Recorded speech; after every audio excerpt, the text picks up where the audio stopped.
I am going to cover the basics of trail etiquette. What to do, what not to do, someone help me understand why, and most importantly, what to do if you encounter someone who is breaking these rules. Don't do it. I'm out on a very popular and very beautiful hike here in the Pacific Northwest, and I thought this was a perfect time to talk about some of these unspoken rules of trail etiquette, just so that we can all be on the same page and they can stop being unspoken and start being known. What part of trail etiquette is this? Having a good time.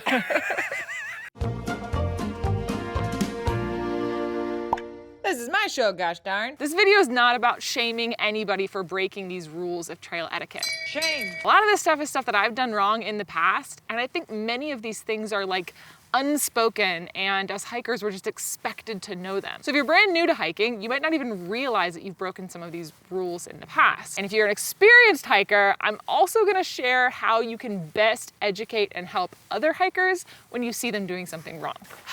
All right, so the #1 rule of trail etiquette is do not listen to music on a speaker when you're hiking or at camp. The majority of people, when they come out to go hiking, they come here to immerse themselves in nature.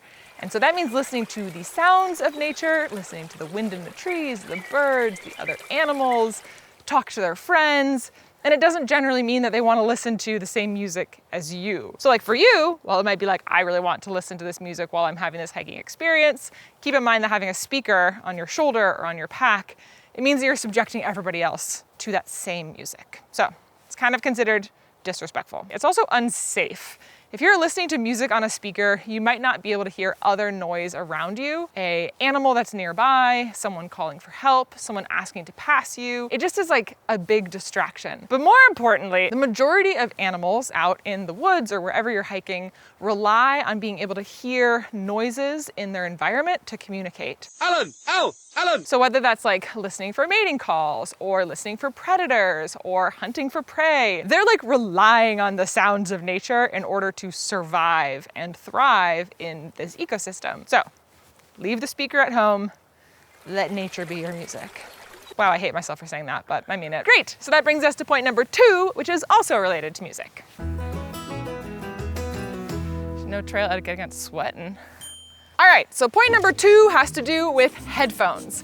If you really want to listen to music or listen to something, you can wear headphones when you're out hiking, but there's a couple of things that you should do and follow as like best practices if you choose to do this. First off, keep in mind that if you are wearing headphones, you should still be able to hear ambient noise and other people through those headphones. If you're using like AirPods, there's actually a setting that allows you to have noise pass through, and that's the setting you should use. The reason for this is that you want to be able to hear potentially dangerous sounds around you, sounds of animals, and most importantly, you want to hear if other hikers are trying to talk to you or get past you. Imagine this. There's Rainer hiking ahead of me. If he's listening to music on headphones and I'm approaching him and I'm like, hey dude, what's up? Like, I'd like to pass you. If he doesn't hear me, then what's gonna happen is I'm gonna end up like unintentionally sneaking up on him and then being like, excuse me, excuse me, excuse me, excuse me. So yeah, to avoid being snuck up on, if you're going to wear headphones, keep the volume low enough or have some ambient noise setting activated so you can hear people around you. Fantastic.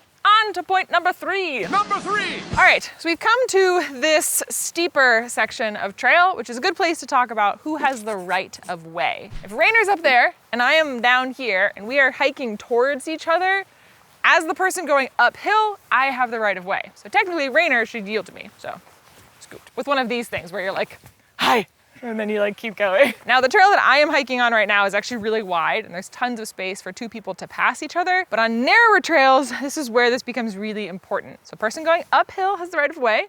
If you are the person coming downhill, you should yield to them. This brings us nicely to point #4, which is about sharing the trail. If you are on a hiking trail that is shared with mountain bikers and with equestrians, who has right of way? If you are a mountain biker, you yield to hikers and to equestrians. If you are a hiker, you also yield to horses, and horses yield to nobody. Horses are king. Horses rule the hiking trails. Helicopter. Who do helicopters yield to? Yeah, helicopters yield to horses. Everyone yields to horses. What about horses flying helicopters? Oh.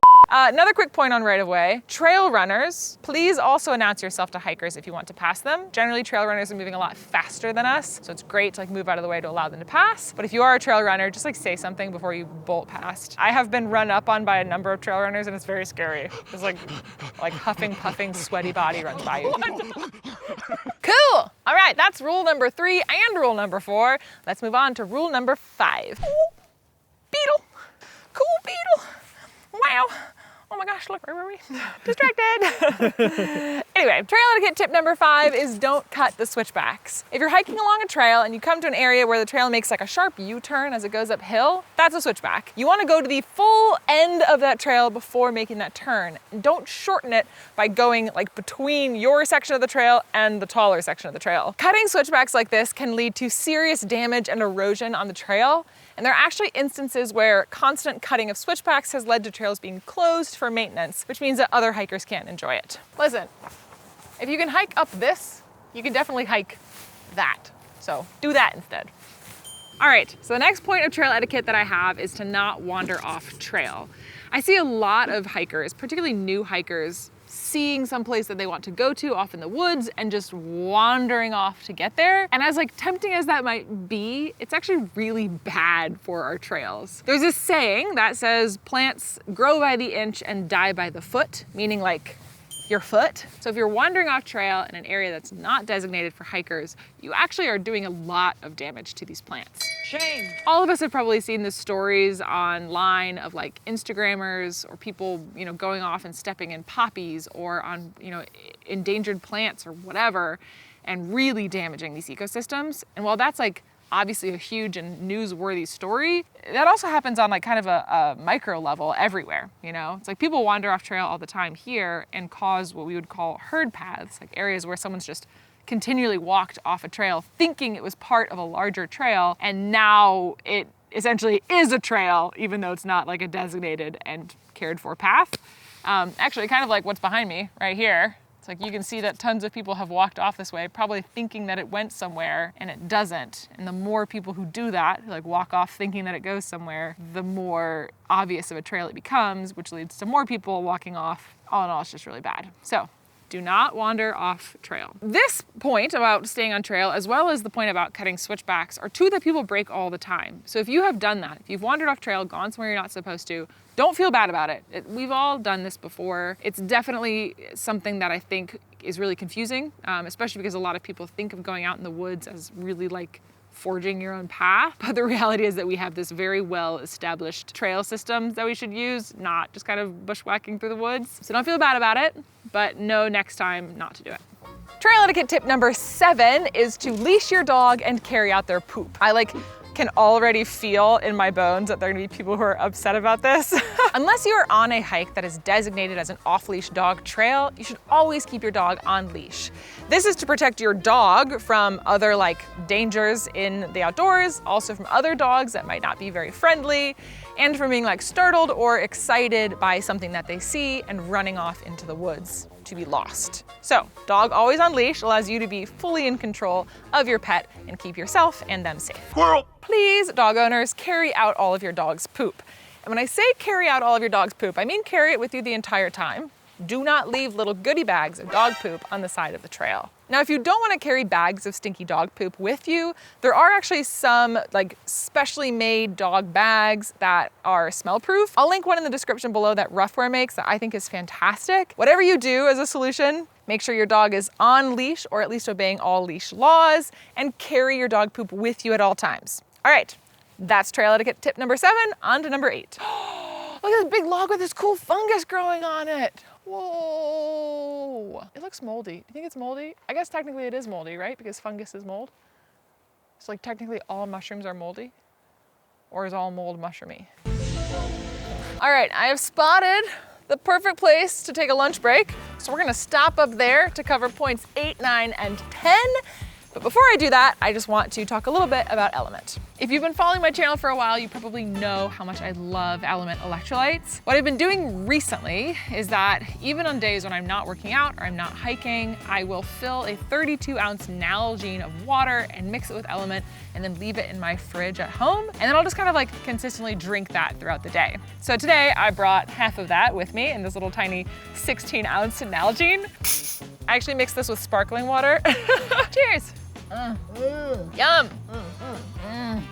The coolest thing about LMNT is that it is so delicious. There's no sugar, there's 1,000 milligrams of salt in a singular packet, and I think that it's honestly fantastic for anybody who has an active lifestyle or anyone who's trying to manage muscle cramping, migraines, or any of the other problems that come with dehydration. So if you want to place an order to try LMNT, go to the link below, which is drinklmnt.com/Miranda Goes Outside. Place an order there and you'll get a sample pack of all 8 of LMNT's delicious flavors. I also learned recently that it's really good for pregnant women. That's not why I'm drinking it. Oh my gosh, this is getting unhinged. Anyway, go to the link below, buy yourself some LMNT, and let me know what you think in the comments below. We're on to the final 3 points of my video, and number 8 is do not feed the wildlife. The reason I'm including don't feed the wildlife as a point of trail etiquette is that I think a lot of people really love the idea of getting to share a snack with a small animal. There's something like kind of cool about holding out some nuts or whatever and having a little chipmunk run over and like grab them from you, you know? But the problem is that if we feed these small animals, they then become reliant on human food because human food is really tasty and really high calorie. And so these little, like cute little animals will start associating people with delicious people food, and they will start coming after every single human that they see, expecting to get food. So, tempting as it might be to feed a small animal and just live out your Disney princess dream, it's really not a good idea. So trail etiquette tip number 9 is to carry out all of your trash. Now you probably know that you can't leave trash like this sitting around on the trails because that's littering, but did you know that you should also carry out all trash that we would consider to be compostable trash? On one of my very early hikes, like when I was first getting into hiking and backpacking, I ate a banana and then I chucked the banana peel into the woods. And the person that I was hiking with was really nice about it, but they were like, hey, you can't actually throw banana peels into the woods. They take many, many months, more likely years to decompose. They're not native to this area. They have potential to bring in a lot of bacteria and they're really just trash. That happened like over 10 years ago and I still think about it all of the time. Shame. So yes, this is trash, but so are those apple cores, those orange peels, those banana peels, and anything else that you would consider to be natural. So if you brought it in with you, carry it out with you. I do find it really fun when I'm going down a gentle hill to like pretend to be a bird. You cut, right? This brings us to point number 10 of trail etiquette, which is what to say and what not to say to people when you pass them on the hiking trail. Here are some of the things that you should say. Hi, beautiful day. Have a great hike. And here are some of the things that you should not say. You're almost there. Wow, I'm really impressed with you. Is it safe for you to be out here alone? And here is why. While saying something like, you're almost there, might seem encouraging or at least innocent, it actually has a unintentional, in a lot of ways, but nonetheless very obvious undertone of surprise that somebody else is out hiking. When I am hiking and someone says to me, oh, you're almost there, especially if they're on their way down from a summit, to me, what that sounds like is, oh, I can see that you are struggling. And so I am letting you know that you are really close. And like, well, the goal might be to encourage someone to be like, oh, you're doing great, you're almost there. If that person is like not having a hard time, or if they're just like enjoying their hike for other reasons, to have somebody else offer this kind of unprovoked and potentially very judgmental encouragement is just not good. Every person belongs out here enjoying this place however they want, provided that they're following these 10 rules of trail etiquette. So now we've talked about all the stuff that you should and shouldn't do. So you have that information. But what happens if you run into someone on trail who is not abiding by these trail etiquette rules? If you see someone breaking one of these rules of trail etiquette and you feel like you can say something in a kind and constructive manner, absolutely feel free to do so. But also recognize that if you get mad at them for that, that's not going to be a good learning experience. The vast majority of people do not learn by being like yelled at or reprimanded. And if someone's out hiking and listening to music, they're probably just trying to enjoy their trail and they have no idea that they're not supposed to be doing that. Everyone's learning at their own pace. And unless I feel like I can talk to someone one-on-one in a way that is going to be beneficial to them and beneficial to me, I'm just not gonna bother with it. The most important thing to me, and I think what should be the most important thing for all of us, is to make the trails a welcome place. So if someone comes here and breaks a rule that they didn't know about or does something wrong, that's okay. It's just important that they came here and that they're open to learning and understanding. So if you decide you wanna say something, say it once, say it nicely, and if they respond with hostility, just move on. Everyone's on their own journey of learning these trail etiquette tips, and it's really not your responsibility to educate them. If there are any tips on trail etiquette that you think I missed, let me know in the comments below. And if you liked this video, hit the like button and subscribe to our channel. With that, I'm gonna get out of this parking lot, and I will see you outside. Bye.